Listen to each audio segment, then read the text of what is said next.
A todos, que a paz do Mestre Jesus esteja nos nossos corações. Hoje nós temos a grande satisfação, mais uma vez, de termos a palestra do Carlão, trabalhador incansável dessa casa aqui durante tantos anos, presidente, várias vezes, aquele que me iniciou na doutrina, nas palestras, no oratório. Mas antes da gente passar a palavra para ele, nós vamos ler o livro Caminho, Verdade e Vida, psicografia de Francisco Cândido Xavier para o Espírito Emmanuel, lição número 76, Edificações. Vós sois a luz do mundo.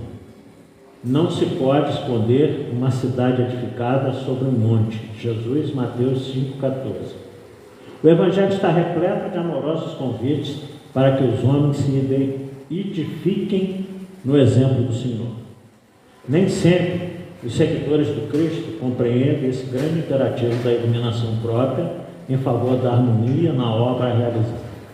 Esmagadora percentagem de aprendizes, antes de tudo, permanecem atenta à edificação dos outros, menosprezando o ensejo de alcançar os bens supremos para si.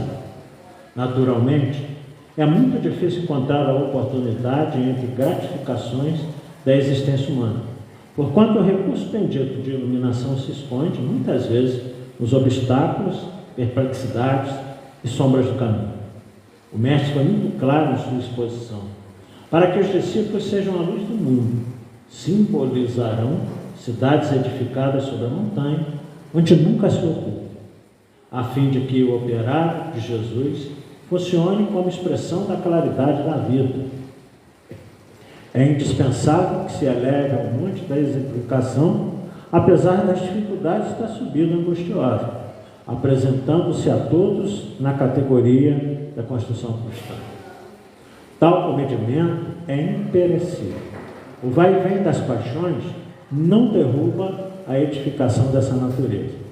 As pedradas deixam-na intacta e, se alguém a dilacera, seus fragmentos constituem a continuidade da luz em sublime rastilho por toda parte, porque foi assim que os primeiros mártires do cristianismo semearam a fé. Então Jesus deixa bem claro aqui que nós somos a luz do mundo, conforme ele nos fala, lá em João, e que a gente possa entender isso, mas com uma necessidade muito grande da gente buscar o nosso aperfeiçoamento, a nossa iluminação interior.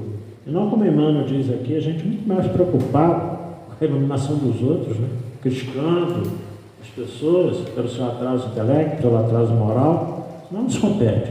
Nos compete avaliar ninguém, julgar ninguém, isso não é papel nosso. O papel nosso é construir dentro de nós essa edificação que a mãe nos fala, porque só assim a gente vai conseguir realmente nos tornarmos criaturas melhores, como ele fala aqui. E aconteça o que acontecer, mesmo que o haver do mundo, as tempestades, todas aí nos fragmente, nós vamos continuar fragmentados, mas espalhando luz. Então isso que é muito importante. Essa mensagem da noite de hoje, a gente não vai se estender muito não. O Carlão tem sempre bastante conteúdo para nós, A gente vai deixar bastante tempo para ele. Então vamos elevar os nossos pensamentos ao alto, pedir a Jesus que nos ampare. Ampare sobretudo o Carlão, através dessa mentoria espiritual, para mais essa palestra na noite de hoje, sobre o nosso grande Chico Xavier. Que Jesus, na sua infinita bondade, abençoe ele e seus amigos espirituais, e que nós possamos relembrar e alguns conhecer várias passagens desse grande espírito espírita que passou junto de nós. Que Nossa Mãe Maria Santíssima nos dê a compreensão de tudo isso. Ave Maria, cheia de graças, o Senhor é convosco.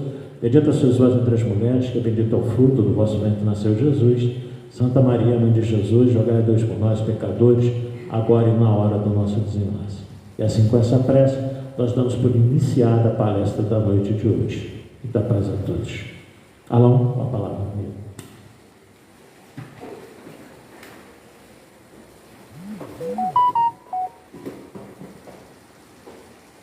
Muito boa noite, meus irmãos, minhas irmãs. Que Jesus, na sua infinita bondade, nos abençoe a todos, nos fortaleça. Hoje nós vamos falar um pouquinho sobre essa grande figura, que foi o Chico Xavier, e que é ainda, e vai permanecer por muitos séculos, como um baluarte que foi dentro do contexto da doutrina espírita. Nós colocamos aqui duas fotografias, né? Uma quando ele era mais moço, né? Ainda cheio de vigor, e a outra já perto do final da sua vida terrena, mas ainda cheio de vida e principalmente com muita disposição e muita garra, porque Chico Xavier, todos nós sabemos, trabalhou até os seus últimos dias de vida, né? Praticamente só os dias que ele ficou internado no hospital é que ele deixou de atender e deixou de fazer algum trabalho. E a gente começa, meus irmãos, falando um pouquinho dessa curiosidade, né? Primeira curiosidade que a gente tem é a questão do nome dele. Ele nasceu Francisco de Paula Cândido. Ele foi registrado com esse nome. Mais tarde, ele assumiu o Xavier, que é do pai, então ficou Francisco Cândido Xavier. Isso já foi quando ele voltou dos Estados Unidos, da sua segunda viagem aos Estados Unidos. Mas todos nós acabamos conhecendo ele como Chico Xavier, na intimidade, né? Um grande irmão, conhecendo ele apenas na intimidade.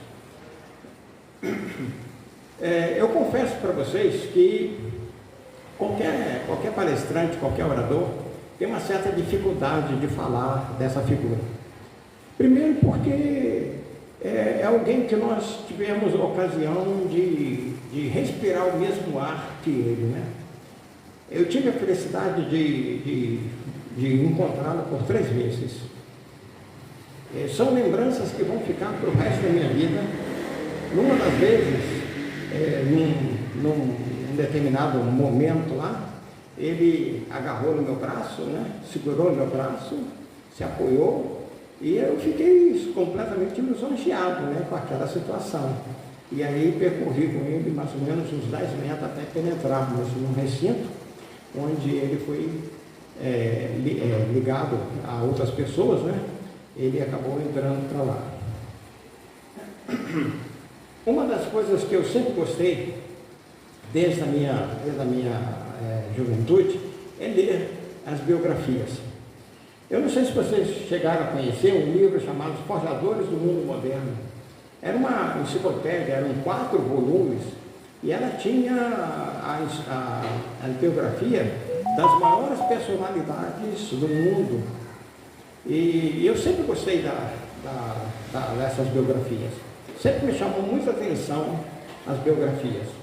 E eu confesso a vocês que muitos dessas personagens que tem lá, muitos daqueles que são considerados heróis, muitos santos e muitas santas, passam longe do que foi o Chico Xavier.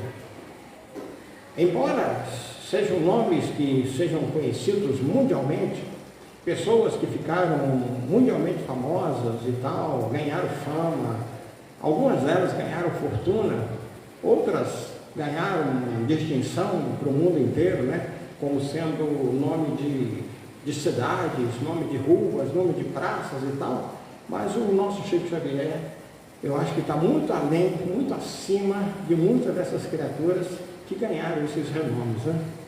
Basta a gente lembrar que Santo Antônio de Pádua, ele, numa das mensagens, ele reclama isso, né? Ele pede para as pessoas não irem no seu túmulo e depositar lá os pedidos, porque ele não era capaz de atender a todos os pedidos, porque foi considerado, foi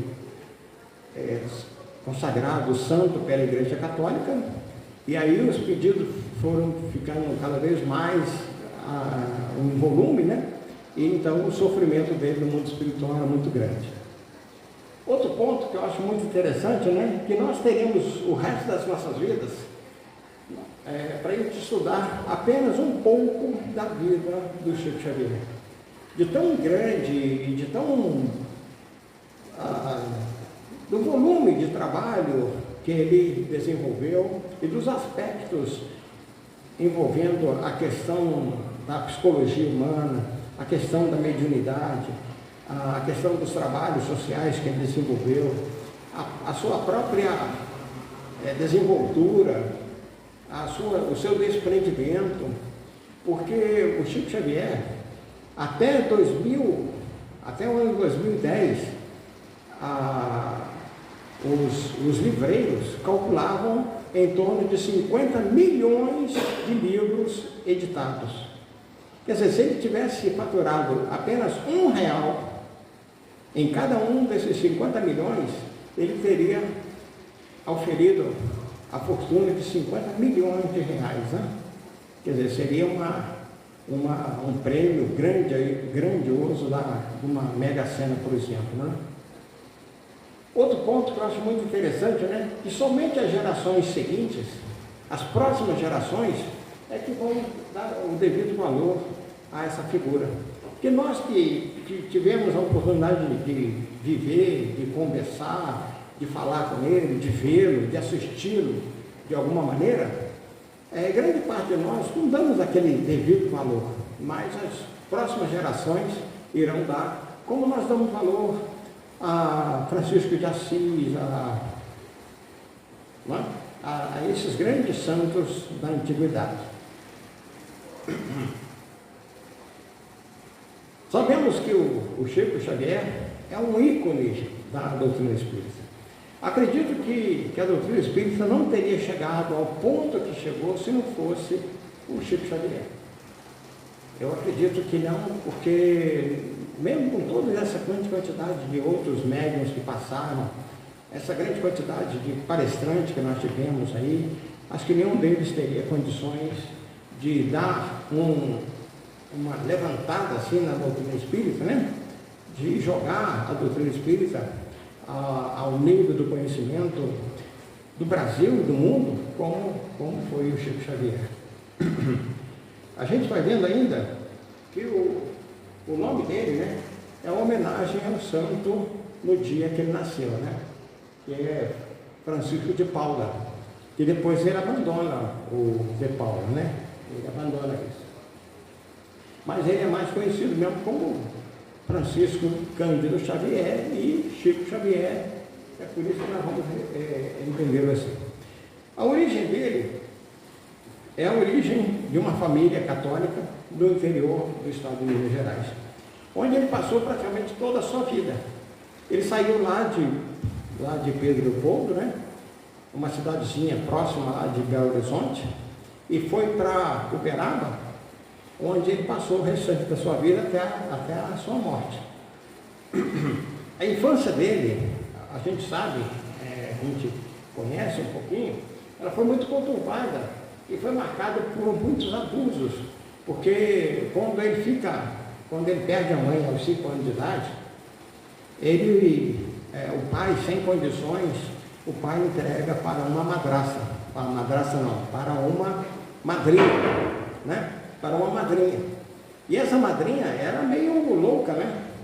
Era uma mulher com sérios problemas psicológicos, até mesmo psiquiátricos, né? E ela cuidava de umas outras crianças também. Então ele começa a sofrer mais, também pelo fato da sua mediunidade já ter se manifestado aos 4 anos de idade. Então vocês calculem bem o sofrimento dele, né? Então o Chico Xavier,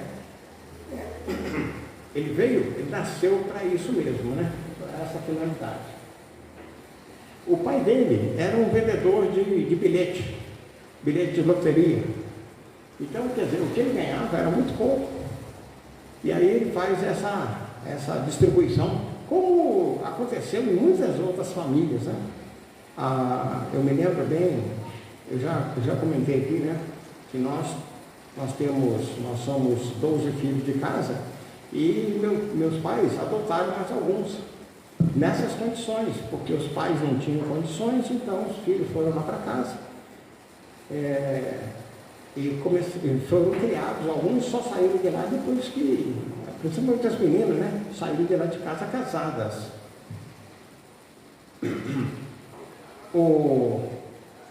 Então, esse histórico de sofrimentos aí, quando ele é entregue para uma madrinha que era amiga da sua mãe. Vocês calculem bem se a madrinha não fosse amiga da mãe, né? Vocês calculem bem que o sofrimento dele teria sido muito mais atroz, né? Essas agressões, elas eram diárias E a madrinha usava uma famosa varinha de marmelo. Eu não sei se alguém aqui já teve a oportunidade de ver o que é um marmelo, né? A árvore. A árvore, ela tem os seus galhos e você pode cortar e ele não se quebra, né? Não quebra com facilidade. Então, ele enverga, mas não quebra. E onde ele bate, além da dor, dá um calombo, dá uma marca, e é bastante dolorido, né? O Robson falava, lançou na cabeça que ele deve ter levado, né? Deve ter levado. Lá em casa tinha, né? Além das correias, né? Uma mais grossa, uma mais fina, atrás da porta, ainda tinha uma varinha de marmelo que era mais ou menos uns 80 centímetros, né? Criança quietinha. Que era... Criança quietinha daquilo. Criança quietinha, é isso mesmo, né?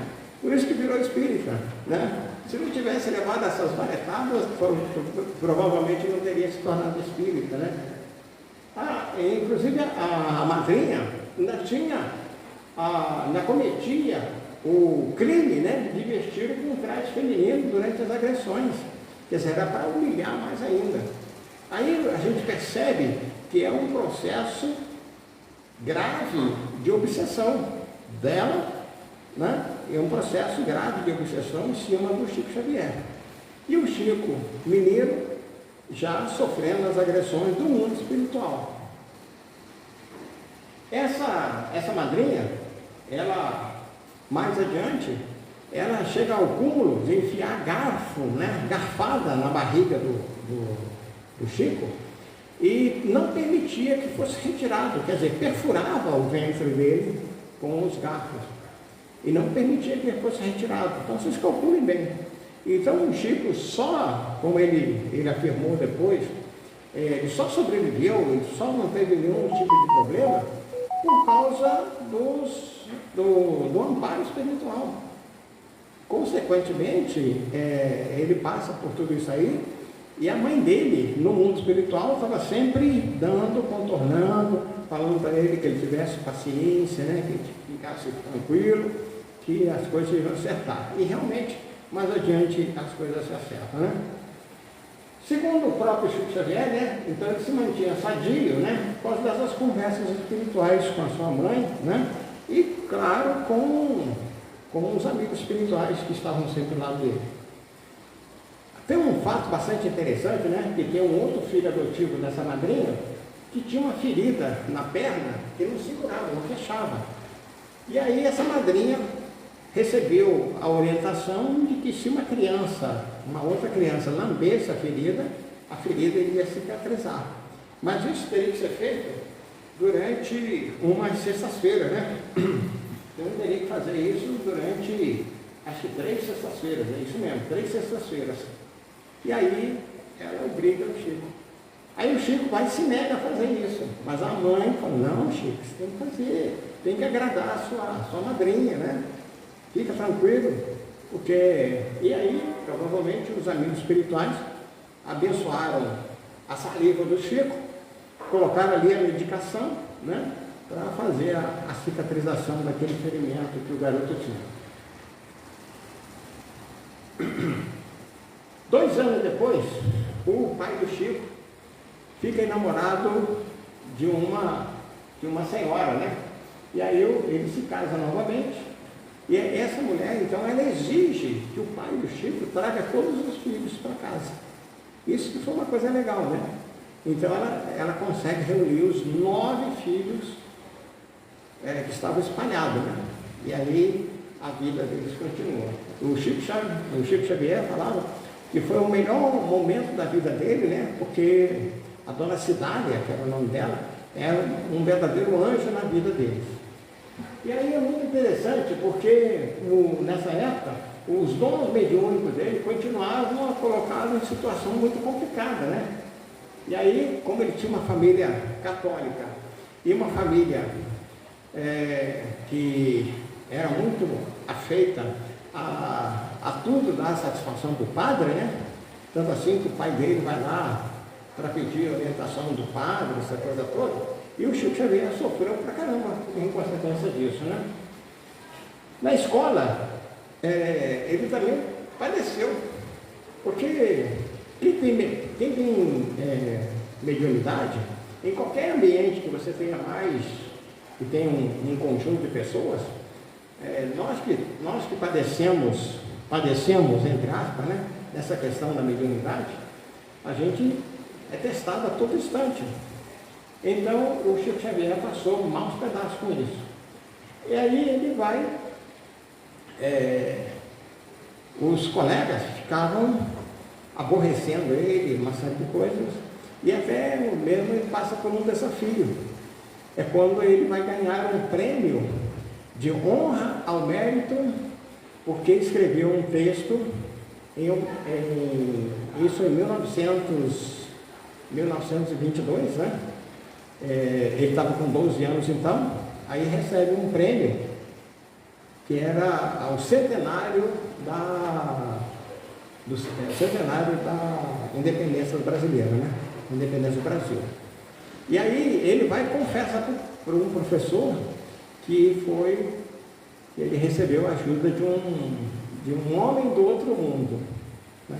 Ele não conhecia, não sabia muito bem, não tinha quem orientasse, porque o pai é católico, a dona Cidália é católica, as pessoas com quem ele convivia também católicas.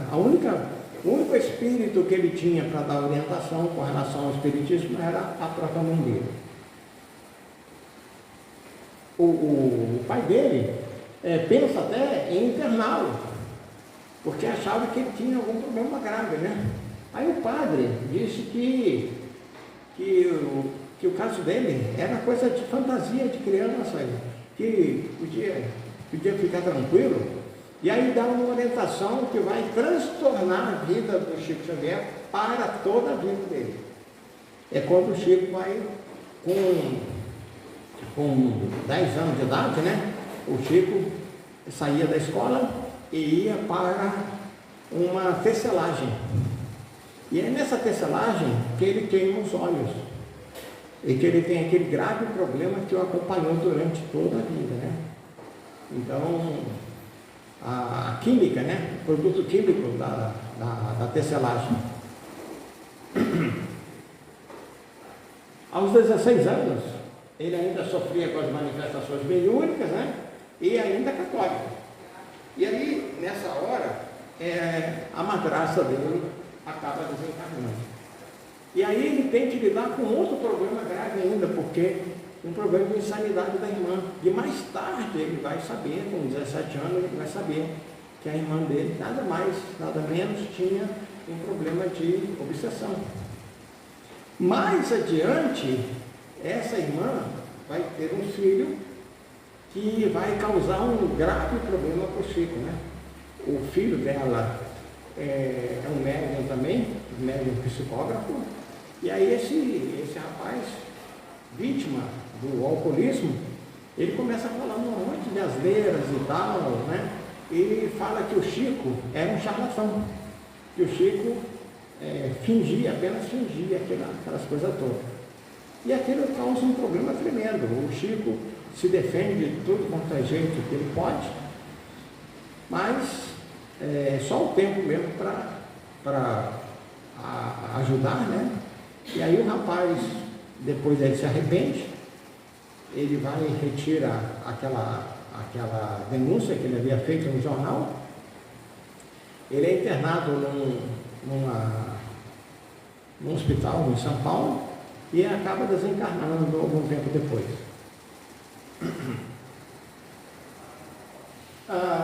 Aqui eu acho muito interessante, né, que a mãe do Chico, ela vai aconselhar o Chico a conhecer as obras de Allan Kardec.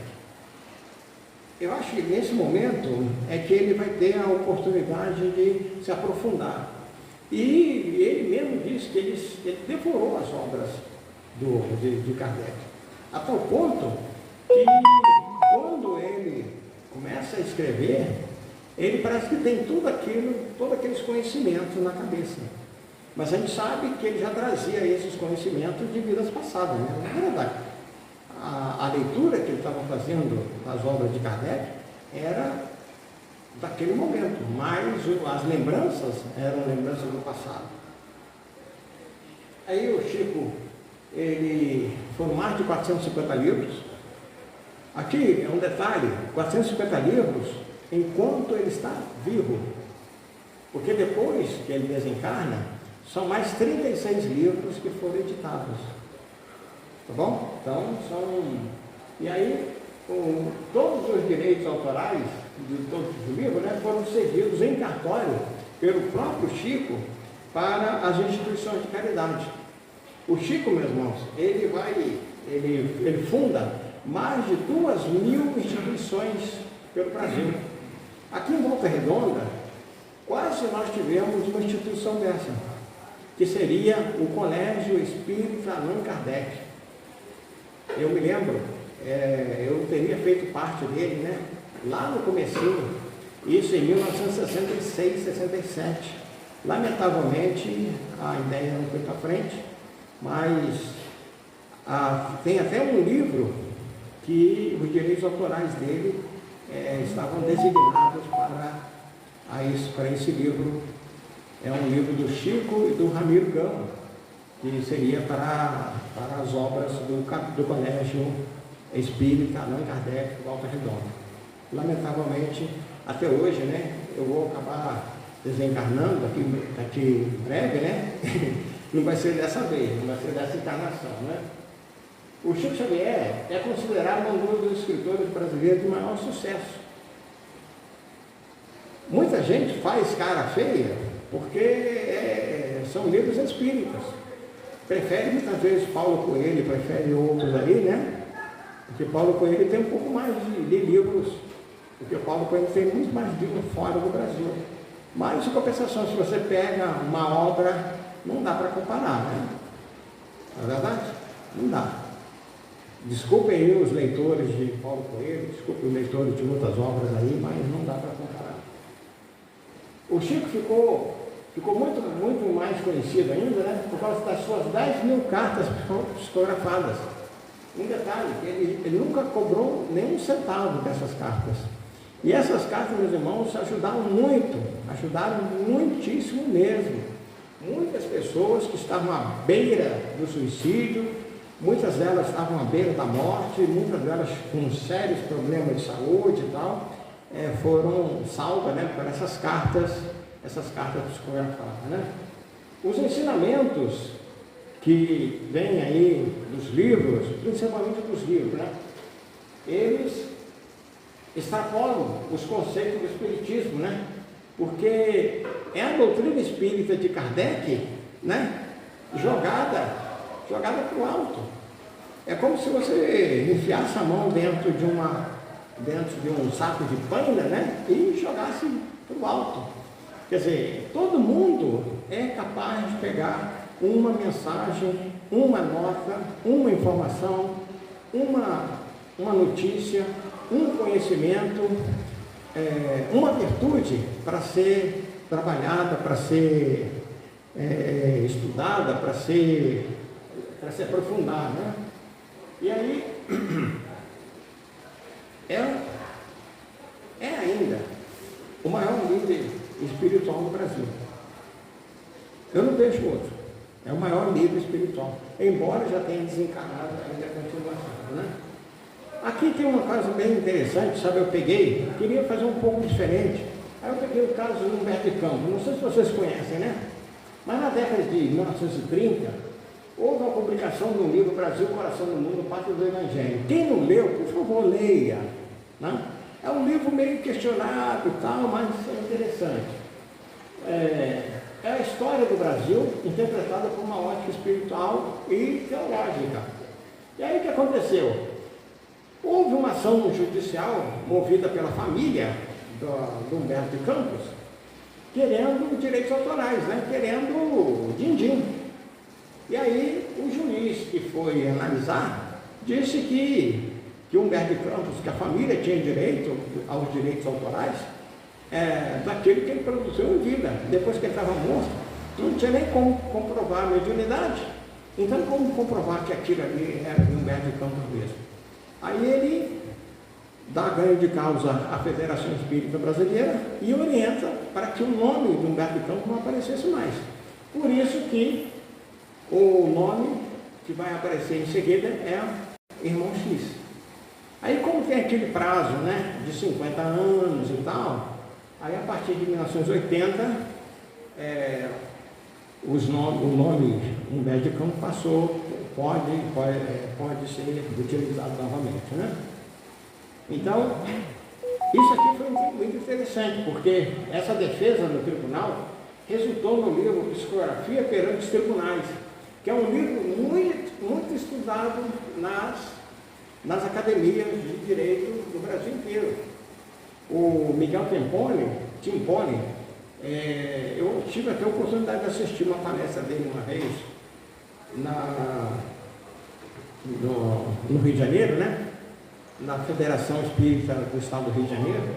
Eu tive a oportunidade de assistir uma palestra dele lá, falando justamente sobre isso. Aí vem a questão da morte do Chico Xavier, né? Ele desencarnou em 2002, com 92 anos de idade, de parada cardiorrespiratória. Ele já sofrido por doença do coração há muitos anos, né? Ele era para ter desencarnado há muitos anos atrás. O velório dele foram mais de 120 mil pessoas. Foi um acontecimento. E aí um detalhe interessante é que o Chico Xavier, ele morreu no dia que o Brasil conquistou a Copa, né? Quem se lembra disso, né? No dia da morte dele, todo mundo comemorando a Copa. Aí depois que o pessoal acordou, o Chico Xavier morreu. Aí foram para o velório dele no dia seguinte. Por isso que deu 120 mil pessoas, né? E aí o Chico já havia dito que ele desencarnaria no dia que o Brasil, que fosse festa para o Brasil inteiro.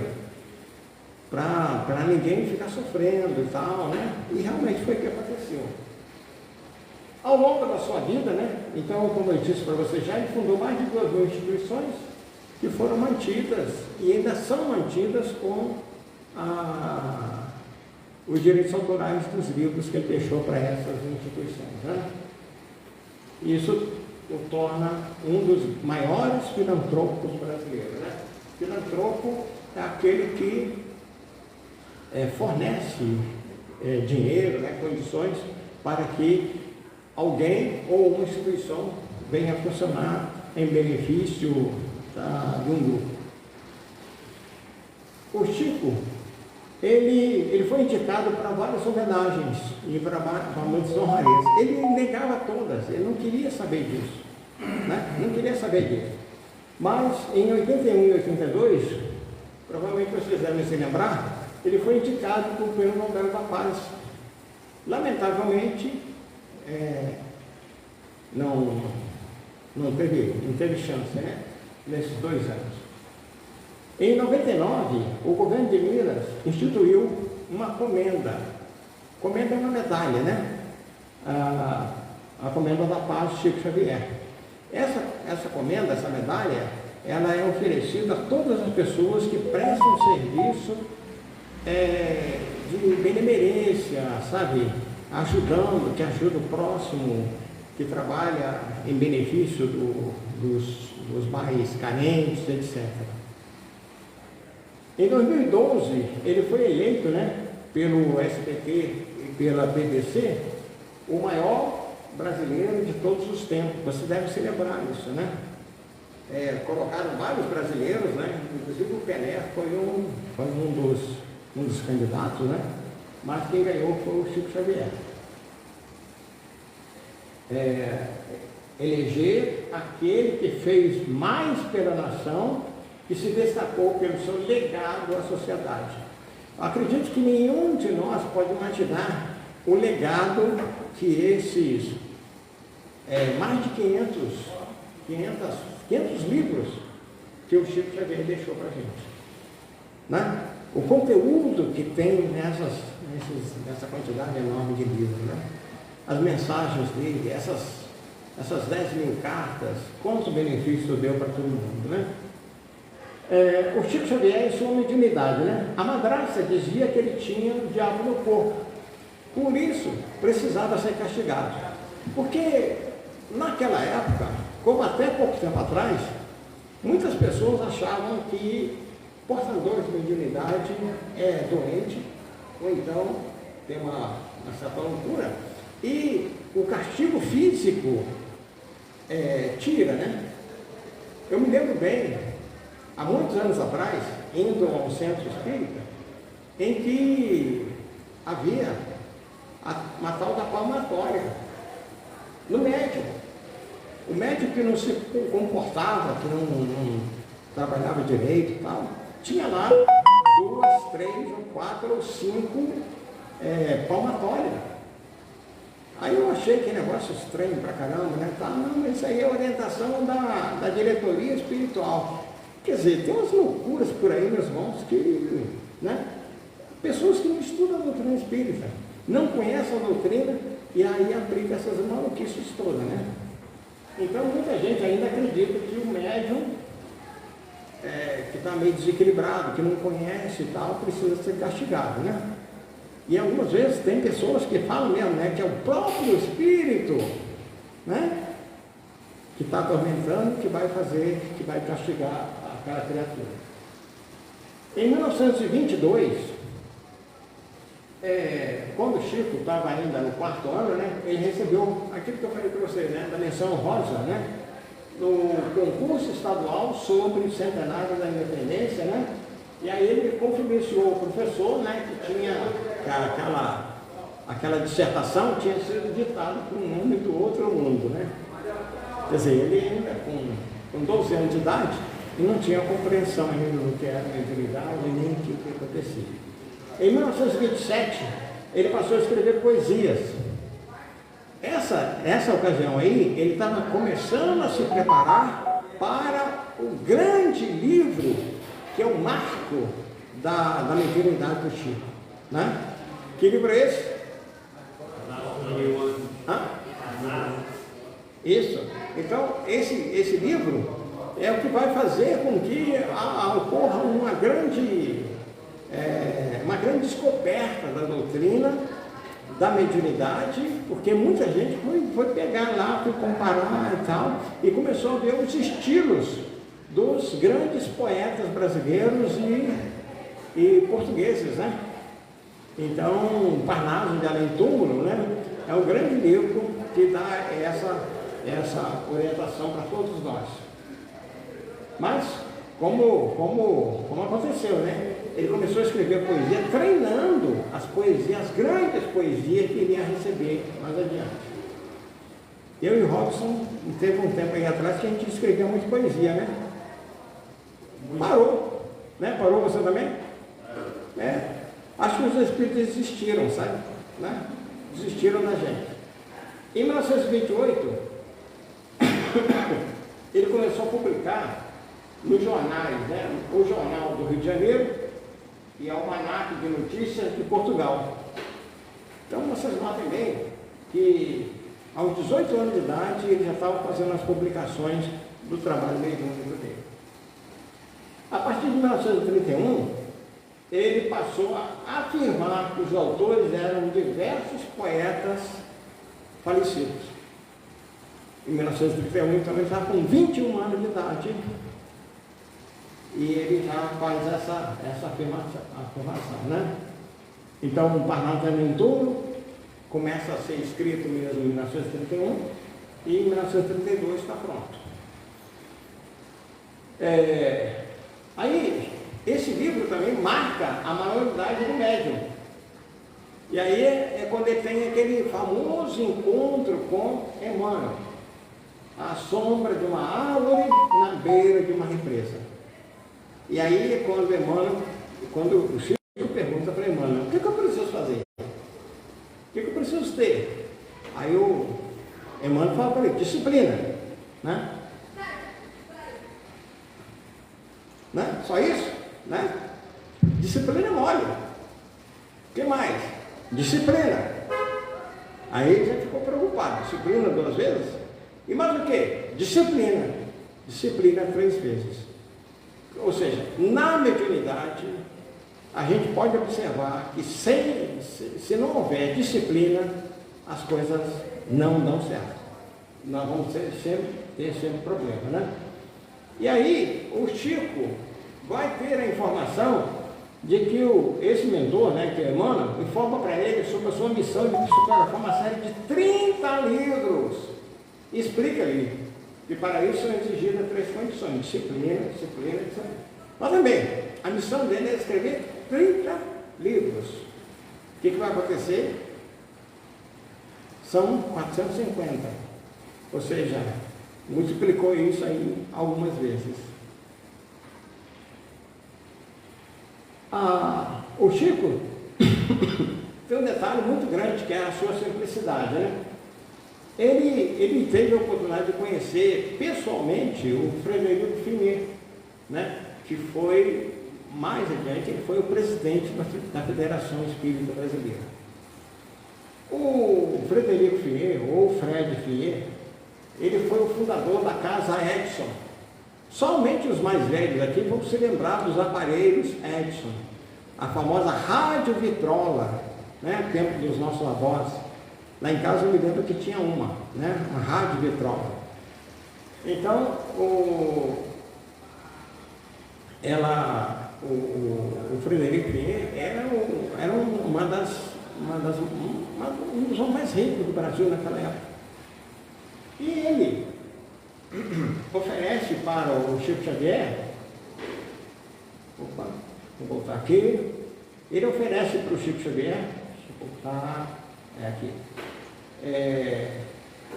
ele vai oferecer para o Chico Xavier uma soma em dinheiro vultosa, não fala quanto, mas é um dinheiro, como se diz, dinheiro grande. E o Chico não aceita, porque foi passado em testamento. E aí ele repassa isso para a Federação Espírita Brasileira, para demonstrar que ele não tinha nenhum interesse em bens materiais. O Frederico Finier, ele correspondeu por mais de 17 anos com o Chico. Quer dizer, trocaram muitas mensagens durante todo esse tempo. Essa amizade, meus irmãos, vai dar ao Frederico Finier a oportunidade de, um ano depois da sua morte, um ano depois do seu desenlace, ele vai dar a oportunidade para que ele encontre o Chico e, através do Chico, escreve o livro Voltei e assina como Irmão Jacó. Não sei se todo mundo aqui já leu o Voltei, né? Quem não leu, por favor, leia. É um livro espetacular, vale a pena ser lido. E é um livro, meus irmãos, que ele contém importantes relatos e recomendações aos seguidores da religião, né? E só foi publicado em 1949, ou seja, no ano que eu nasci. Aí a gente vai observar que, até hoje, é um livro de grande vendagem, porque é um livro que tem muitas explicações, sabe? Que fala do velório, de como é que você deve se comportar no velório. O Frederico Finier estava lá no velório assistindo a conversa dos amigos, os amigos conversando, falando acerca, trocando ideias, dando gargalhada e tal, né? E eles chateados, né? Poxa vida, cara, no meu velório. Isso, gente, em 1948. Calcule bem se fosse agora, né? Em 2023, né? 2023 sabe? O comportamento das pessoas nos velórios é muito complexo, muito mais diferente, muito mais desrespeitoso do que era naquela época. Outro livro que eu acho muito importante é O Nosso Lar. Esse livro é de 1943, é um dos livros mais populares na literatura espírita, né? E mais vendido, e no ano 2010 esse livro se transformou em filme, e é um dos maiores, um dos filmes mais divulgados da cinegrafia brasileira, né? Então é bem interessante isso também. Agora, eu chamo muita atenção para aqui, gente, para a gente fazer uma recomendação. Orientar as pessoas para que, porque tem muita gente que está começando a conhecer o Espiritismo, e aí a pessoa fala, queria ler um livro. Leia O Nosso Lar. Não, O Nosso Lar é para ser lido para quem já conhece um pouco da doutrina espírita, para quem já conhece um pouco do Livro dos Médiuns, para quem já conhece um pouco da Gênese, para quem já conhece bastante do Livro dos Espíritos, entende? Porque ele vai aproveitar muito mais, ele vai ter a oportunidade de vislumbrar o conteúdo do nosso lar muito mais. Muita gente que não conhece a doutrina espírita, que começa a ler o nosso lar, desiste, porque acha muito fantasioso, porque muita gente acha mesmo isso, é muito fantasioso, isso não existe, não tem condições, porque as pessoas não têm condições de compreender isso. Então, por favor, vamos aproveitar, estou colocando aqui, aproveitar para essa importante recomendação, não indicar o livro Nosso Lar para quem está começando a conhecer a doutrina espírita. Voltando aqui à questão do Humberto de Campos, achei muito interessante isso aqui, essa notícia, né? É do doutor Alexandre Caroli Rocha, né? Ele fez uma tese de doutorado em Teoria e História Literária pela Unicamp, e ele concluiu que o autor dos livros possuía um amplo conhecimento das obras de Humberto de Campos e foi capaz de reproduzir o seu estilo e caráter. Quer dizer, Chico Xavier, né? Chico Xavier foi capaz de reproduzir o estilo e o caráter de Humberto de Campos nas obras que estão lá de Humberto de Campos, né? Porque cada autor, cada escritor tem o seu estilo. E o estilo é como a impressão digital, cada um tem o seu. Ainda tem uma outra coisa bem interessante. Uma das psicografias mais famosas que teve repercussão mundial, né? Aqui já não é mais do Humberto de Campos, tá? Do caso ocorrido em Goiânia, no qual José Divino Nunes, lembra disso? Acusado de matar o seu melhor amigo Maurício Henriques, foi inocentado pelo juiz, que aceitou como prova válida, entre outras apresentadas pela defesa, um depoimento da própria vítima, ou seja, o espírito, né? Por meio de texto psicografado pelo Chico Xavier.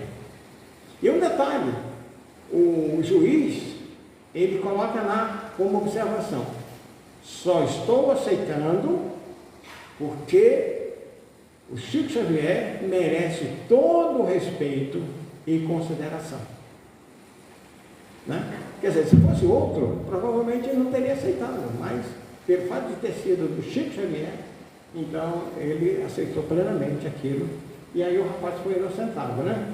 Isso aconteceu em 1979, e aí o espírito do Maurício foi e inocentou o amigo, mostrando que o que aconteceu foi um acidente, né? É que eles estavam limpando uma arma de fogo, e a arma disparou, e aí aconteceu a morte do rapaz, né? Depoimentos psicografados por Chico Xavier também foram aceitos como provas judiciais em outros 3 casos de julgamento de homicídio intencionalmente repercutidos. Então tem vários, mas a autoria da psicografia do Chico Xavier, provavelmente se fosse de outro não teria sido aceito. Aqui vem um detalhe bastante interessante, né? Essa é uma ciência, né? A grafoscopia. O pesquisador da Universidade Estadual de Londrina, Carlos Augusto Perandrea, pós-graduado em criminologia durante cerca de 14 anos, olha bem, gente, 14 anos estudou cientificamente 400 cartas psicografadas por Chico Xavier em trânsito mediúnico, utilizando as mesmas técnicas em que se avalia a assinatura para bancos, polícia e poder judiciário, que é a grafoscopia. É uma ciência. Pois bem, o que aconteceu? Ele comparou a letra padrão dos indivíduos antes da morte e depois nas cartas psicografadas, chegando à conclusão de que todas as psicografias possuem autenticidade gráfica dos referidos mortos. Quer dizer, a letra de antes, quando o indivíduo estava vivo, e a letra depois, 400 cartas. E ainda tem mais. Em 1991, o pesquisador publicou o resultado desse estudo no seu livro chamado A Psicografia à Luz da Grafoscopia. É um livro de análise, né? É um livro parrudinho, viu? Tem muitas fotocópias, muitas imagens e tal, sabe? É só para quem gosta, né? Quem sabe a nossa advogada da casa, né, possa se interessar por uma coisa dessa. O estudo também foi publicado pela revista científica da Universidade de Londrina, a revista Semina, em 1990, e igualmente apresentado em outra oportunidade em um congresso nacional diante de mais de 500 profissionais, peritos da área, olha o detalhe, sem uma única contestação. Então, meus irmãos, dá para a gente perceber que a figura do Chico, ela foi fundamental, ela foi importante e foi graças a ela, né, é que tem toda essa difusão, coisas que normalmente a gente não conhece, a gente não sabe, né? Essa aqui também é muito interessante. Vocês mais novos aí não vão saber quem foram essas duas figuras, né? Mas o Davi Nasser, né? Davi Nasser e o Jean Manzon eram dois repórteres bastante conhecidos no Brasil inteiro, e eles escreviam uma revista chamada O Cruzeiro. Pois bem, em 1944 eles foram fazer uma reportagem com o Chico Xavier. Foram lá, entrevistaram o Chico, não sei o que e tal, e publicaram uma coisa, não foi nada muito agradável, não muito simpática, né, sobre o médium. E aí eles fingiram que eles eram estrangeiros, eram repórteres estrangeiros, estavam visitando o Brasil e foram entrevistar o Chico Xavier. Pois bem, isso queriam saber se o Chico era um farsante, né? E aí foram surpreendidos, né? Porque o Chico deu um livro de presente para cada um, e o Emmanuel escreveu uma mensagem, né? A dedicatória em cada um dos livros, colocando os nomes de cada um deles. Então, no livro do Davi Nasser, né, estava lá, Senhor Davi Nasser, né, tal, aí a mensagem que ele queria. E também, aí o Davi Nasser telefona pro colega, né, e fala: você já viu o presente que o Chico deu pra gente? Não vi ainda não, só peguei e coloquei lá na estante, não sei o que e tal. Pois vai lá ver. Então, quer dizer, o Chico sabia o tempo todo que os dois, eles que eram os passantes, né? Mas olha bem, a simplicidade e não querendo humilhar os dois, né? E poderia falar, né? Mas o Chico não se utilizou disso. A questão do Chico e o sobrinho dele, né? Eu já falei, né? Foi em 1958. Isso aqui é uma situação que pouquíssimas pessoas conhecem essa história, né? Então, em 1958, o médium viu-se no centro de uma nova polêmica. O sobrinho, Mauri Pena, médium psicógrafo, filho da irmã curada da obsessão, anunciou pela imprensa como falso médium, um imitador muito capaz, e a acusação que se estendeu ao tio. Chico Xavier defendeu-se, negando ter qualquer proximidade com o sobrinho, já com antecedente de alcoolismo e com sérios remorsos pelos danos causados à reputação do tio. A Mauri retirou a acusação e foi internado no sanatório psiquiátrico de São Paulo, onde morreu. Aqui é uma outra coisa bem interessante, né? Que muita gente conheceu a parceria dos dois, né? Do Valdo Vieira e tal.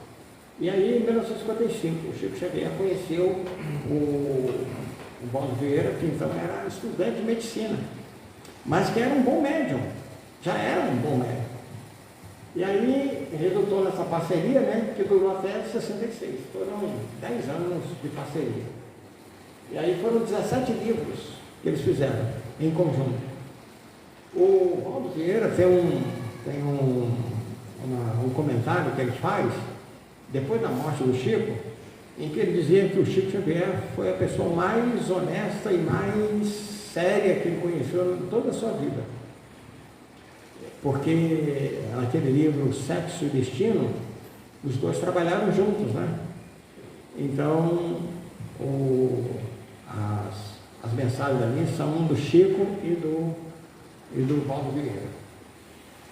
Em 22 de maio de 65, Chico Xavier e Valdo Vieira viajaram para o Washington, nos Estados Unidos, né? A fim de divulgar o Espiritismo no exterior, com a ajuda de Salim Salomão Haddad, presidente do Centro Espírita Christian Spirit Center, e sua esposa Phyllis.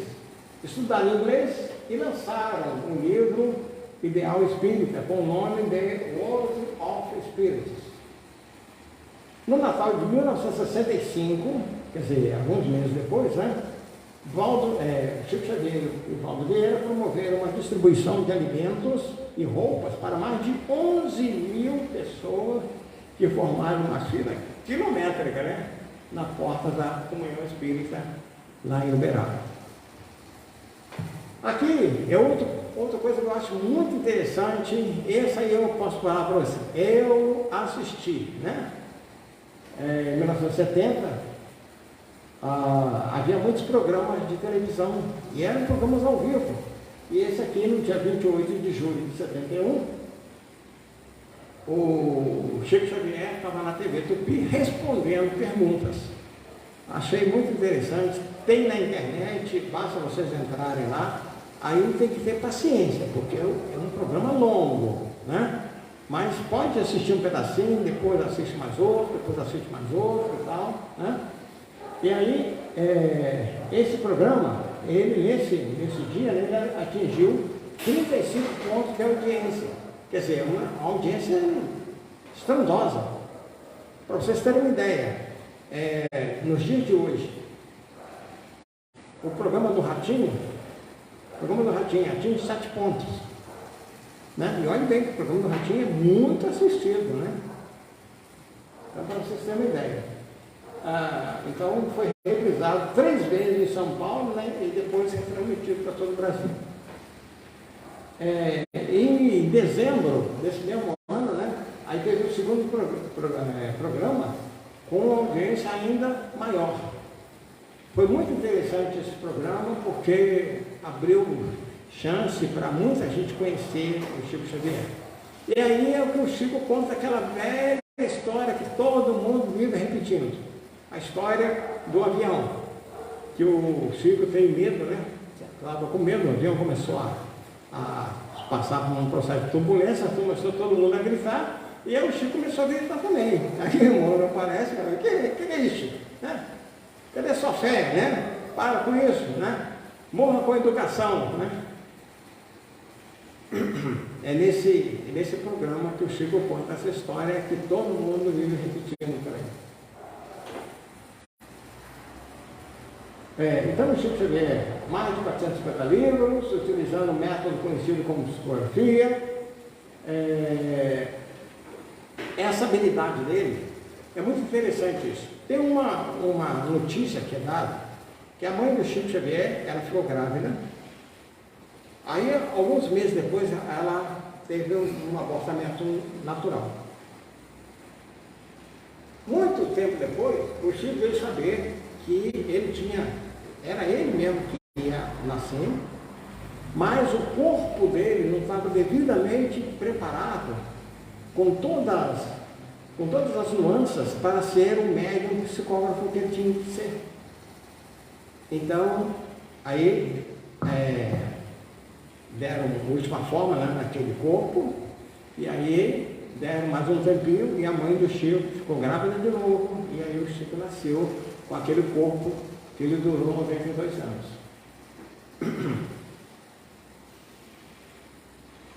Aqui nós já falamos. É isso aí, gente.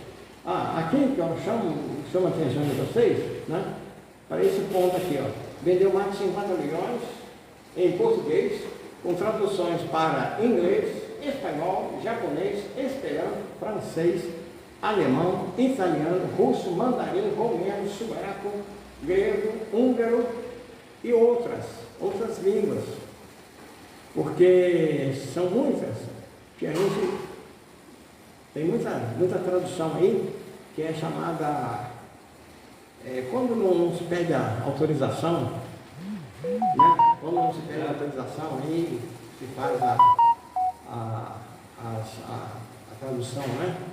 Então, por exemplo, nós temos uma grande amiga que está na Austrália. Ela levou vários livros do Chico Xavier. E lá, livro não é barato.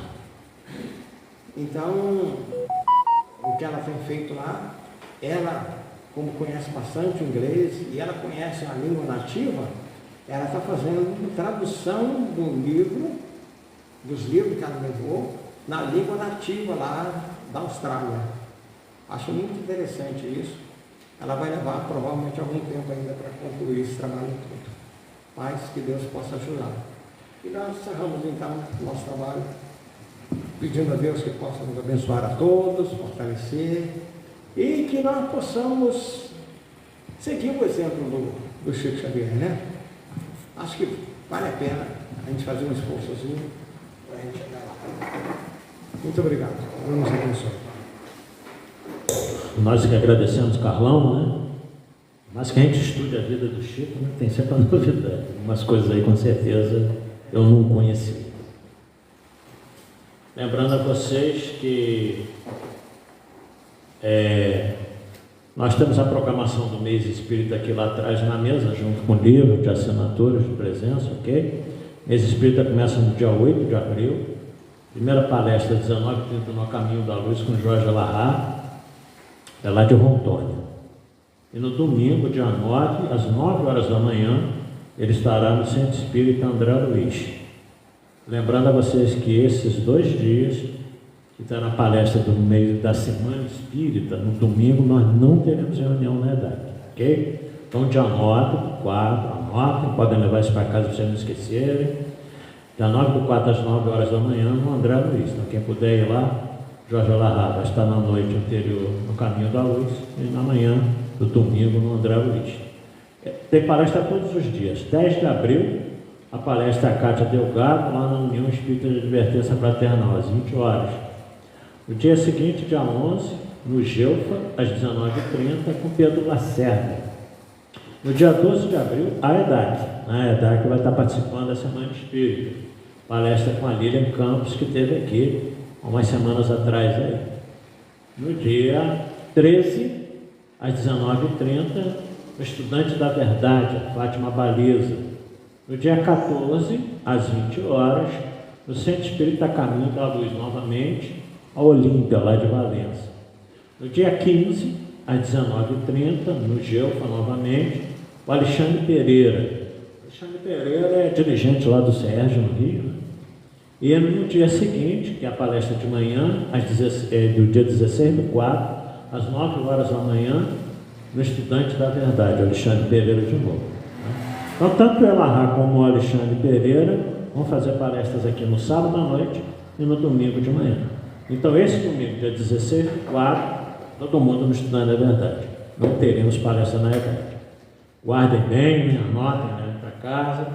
E nós temos uma peça teatral que vai acontecer no dia 15 de abril, no Teatro Gacemes, com o livro Brasil, Coração do Mundo, uma adaptação. Né? O boletim está lá atrás também, podem levar.